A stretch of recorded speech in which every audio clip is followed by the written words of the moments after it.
Bonjour, bonsoir, bonne nuit, c'est Altiste Brook. On se retrouve dans un nouvel épisode des Blabla Vongola, la vie d'un jeune créateur de contenu, le podcast où tout simplement je te parle de ma vie en tant que jeune créateur de contenu.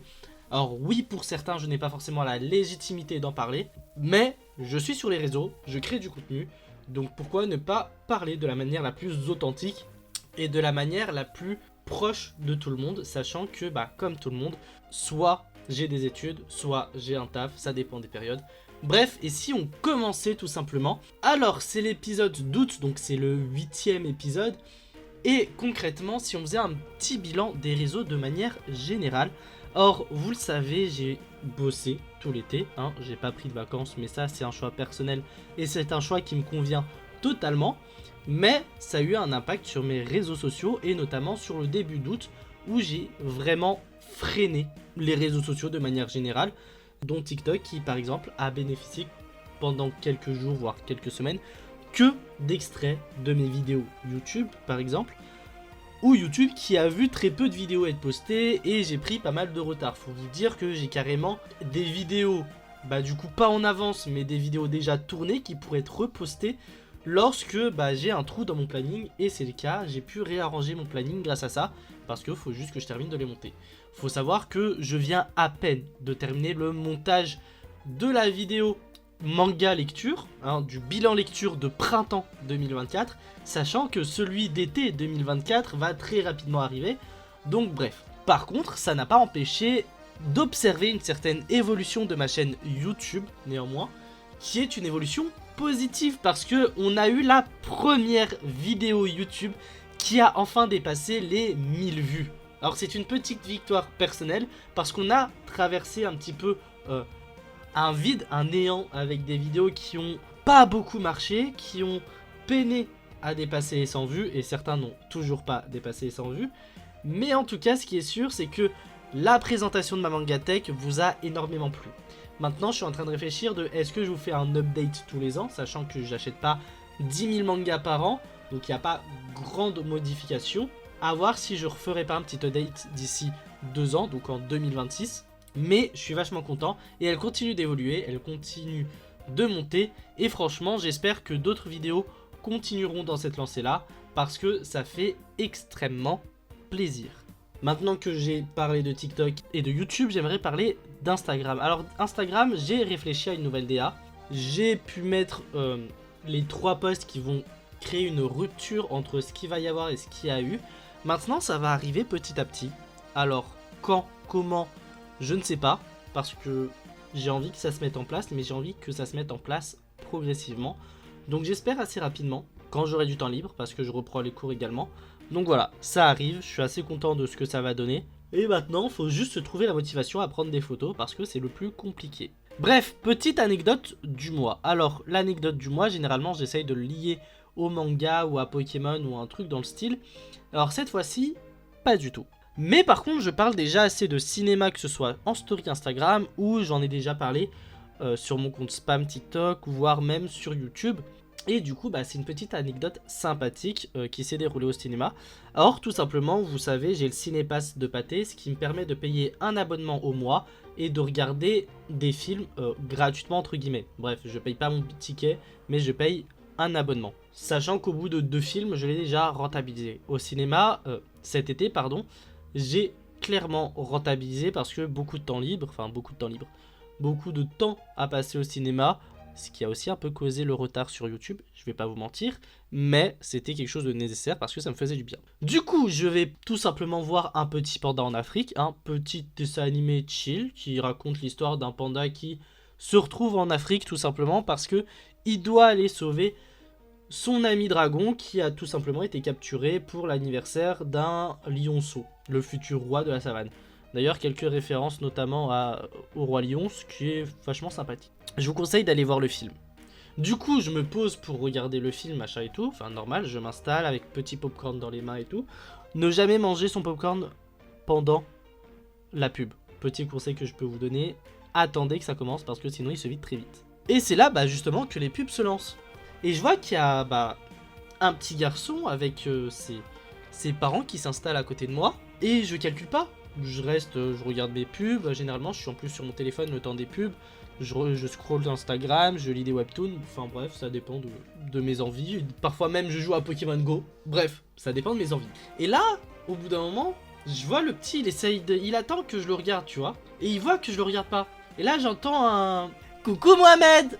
Je me retourne, je me mets sur le côté et je vois que c'est un petit de mon centre. Je fais bah qu'est-ce que tu fais là?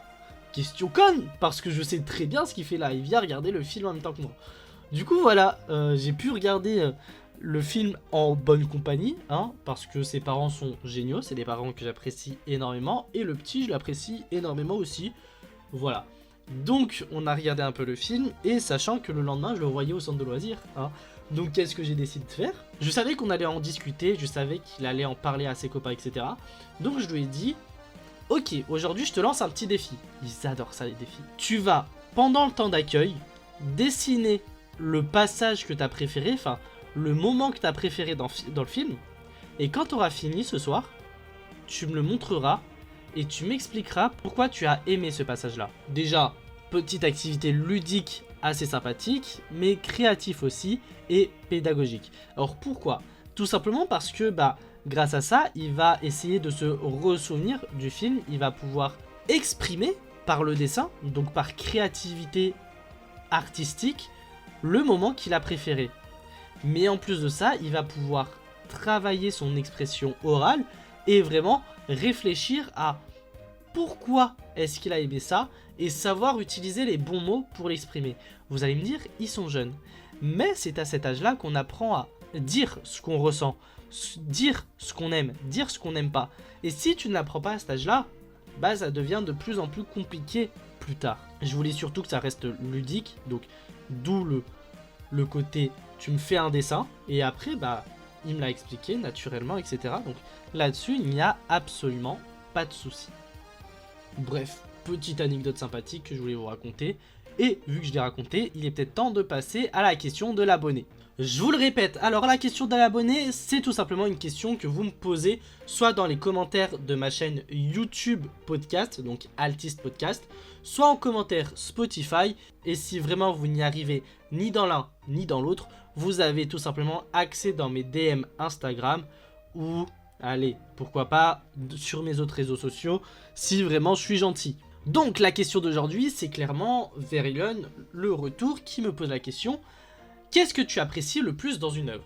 Alors cette question-là, c'est une question qu'on m'a déjà posée, si je ne dis pas de bêtises, dans la FAQ qui est sortie sur ma chaîne YouTube principale, Altiste Brook. Bon, elle date d'il y a un peu plus d'un an, sachant que ma consommation de manga a pas mal évolué depuis, mais il y a quelque chose qui ne change pas. C'est pourquoi j'apprécie une œuvre, pourquoi je lis une œuvre. Alors pourquoi je lis une œuvre, généralement c'est plus par curiosité. Même si je n'aime pas une œuvre, si on prend l'exemple de Jujutsu Kaisen, je continue de le lire jusqu'à la fin parce que je suis curieux. Mais est-ce que je l'apprécie? Pas forcément. Enfin, du moins plus maintenant. Alors pourquoi et comment je fais pour apprécier une œuvre? Tout simplement, j'attends que cette œuvre me procure une émotion. Me procure de la joie, de la tristesse, de l'anxiété, de la jalousie, de l'amour, bref, une émotion. Bien sûr, il faut que ce soit logique et cohérent scénaristiquement. Mais ça, c'est un détail. Bref, si en gros, lorsque je lis un manga, tu ne me vois pas faire une tête bizarre, ou tu ne me vois pas dire « Wesh, c'est déjà fini », c'est que j'apprécie pas forcément. Ou que je trouve juste inintéressant le manga. Ouais, encore une fois, JK, on a pas mal fait les frais, vu mon indifférence face à tout ce qui se passe, et notamment à la mort de certains personnages, je ne vais pas spoiler ici. Bref, j'espère que j'ai répondu à ta question. Et encore une fois, je vous laisse du coup les commentaires de ma chaîne YouTube Altiste Podcast ou de Spotify pour tout simplement pouvoir me donner la prochaine question des abonnés, celui qui sortira pour septembre 2024. C'est ainsi que se termine cet épisode des Blabla Vongola. Donc encore une fois, le podcast où je parle de ma vie de créateur de contenu. Septembre, il y aura pas mal de choses, parce que septembre, si je dis pas de bêtises, il y a Look Back qui sort. La New One Piece, c'est fin septembre ou début octobre, je ne sais plus. Bref, il y a 2-3 trucs, il y a eu le Kiyun Summer Tour, je vais essayer de vous faire un petit retour sur ce podcast du Kiyun Summer Tour. Mais en tout cas, nous on se retrouve très rapidement pour un prochain épisode des Blabla Vongola ou tout simplement pour un autre podcast, que ce soit les lectures d'Altiste, que ce soit la Poké Radio ou d'autres podcasts qui arriveront incessamment sous peu. Sinon, il y a ma chaîne YouTube principale où je fais mes vidéos, une fois manga, une fois Pokémon, ça varie, et mes chaînes TikTok de manière générale. Bref, en tout cas, nous on se retrouve très bientôt. A plus les brokistes.